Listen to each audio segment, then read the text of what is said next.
Thank you, thank you. You guys fill me with pleasure. This is wonderful for me. I want to introduce you to me, David Flood.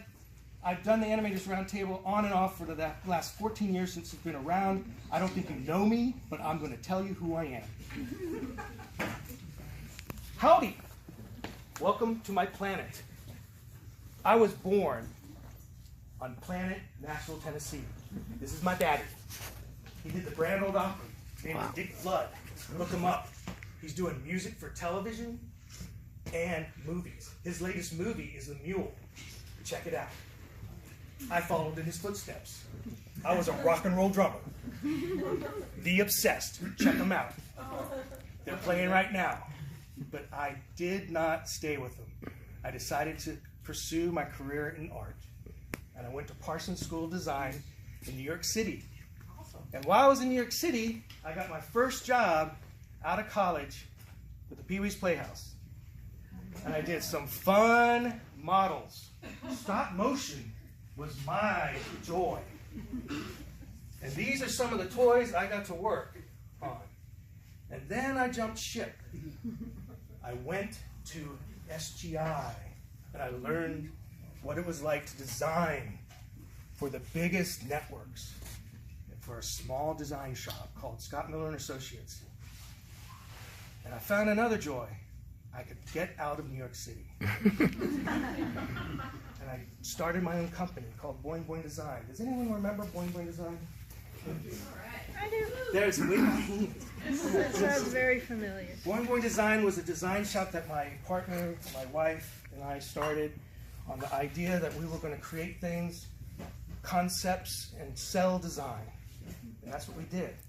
And we went back and sold a design to PBS Kids. And they bought it. Characters and all kinds of stuff. For PBS Kids, the game. But we did it with partnerships.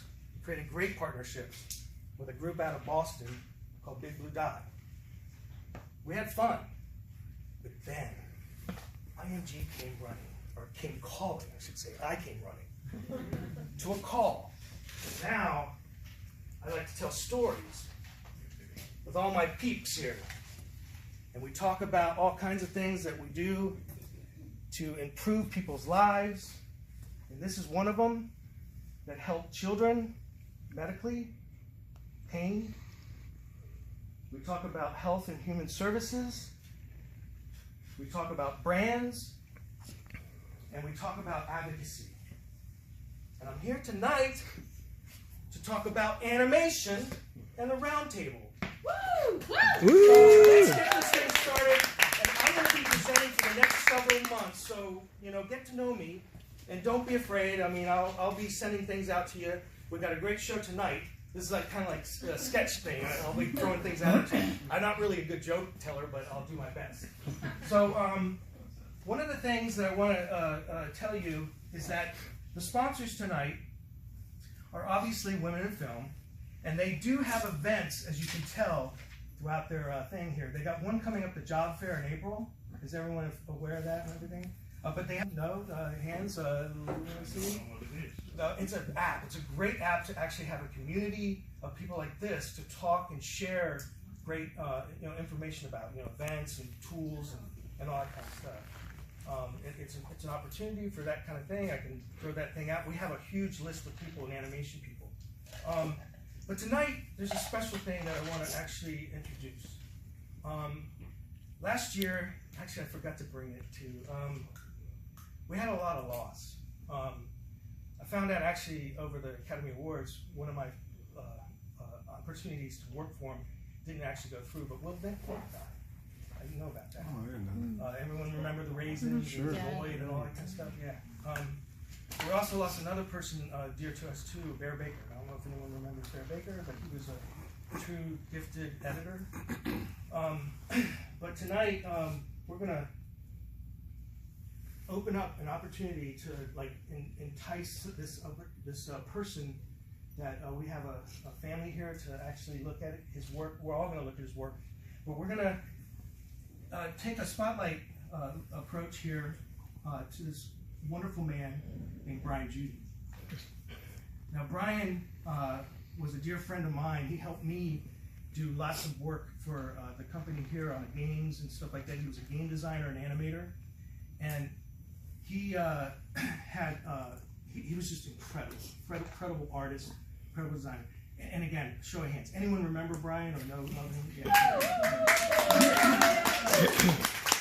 If you want to speak or have anything to say about Brian at the moment, or do you want to show his work first, or whatever you want to do. You want to say, okay? I can say a few words first. Yeah, because I'll just show pictures behind you. So I'm Laura Judy. I'm Brian's wife, and I have my notes. Hope that's okay. I'm not much of an off-the-cuff kind of person. Brian passed away in August of last year, and he was a young man and a very vibrant. He was playing cornhole here and kicking somebody's ass, letting everybody know it. So I just want to, thank the Animators Roundtable for doing this wonderful tribute to Brian. And I, along with several of our family members, are here, and we're just very touched by this recognition of his work. Brian started his career as a computer programmer, and he did that for several years before he decided he wanted to go to art school. He earned his Master's of Fine Arts at the School of the Art Institute of Chicago, where he studied 3D animation and robotics.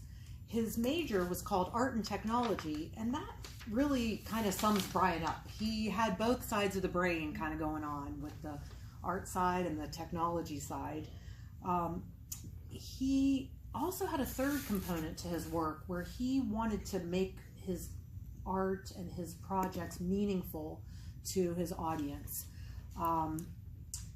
He was most satisfied when he was working on something for a cause, or something for education or for kids. Brian was an introvert. He did not really enjoy networking and going to meetups and networking groups, but the Animators Roundtable was kind of a little different for him. That was his favorite group to go to, and he really did. I mean, I think he's been coming for the whole 14 years that the group has been in effect, and I believe he presented a couple of times, at least once I know that he did. The connections that he made here were just so wonderful for him. He had a couple of projects he pursued, such as the hospital physical therapy project. They were very rewarding for him.